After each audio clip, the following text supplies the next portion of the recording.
naomi niki wabwira mama wawe ko iyi ni opportunity ko ufite ibintu byinshi umubwira ariko niki wumva wamubwira uyu munsi cyane ndashaka kongera ibyo Kati yamaze kuvuga ukuntu twazanaga aba boyfriends bacu imbere ntago bari benshi cyane uko bavuze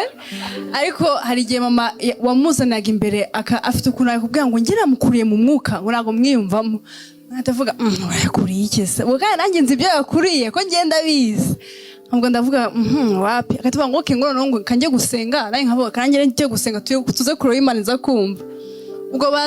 baza nk'ahantu mama yareba nk'inyuma marketing cyangwa ngo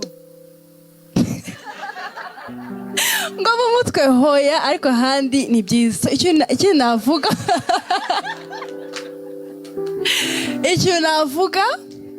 ababyeyi bacu ni abantu babayeho ubuzima twabayeho barabizi ibyo tunyuramo kugira ngo batubwire ngo uyu nguyu ntabwo ari umuntu muzima kuri we ntabwo ari uko baba batwanze ahubwo ni uko hari ibyo banyuzemo nabo babona ko ntabwo bashaka ko natwe tubinyuramo.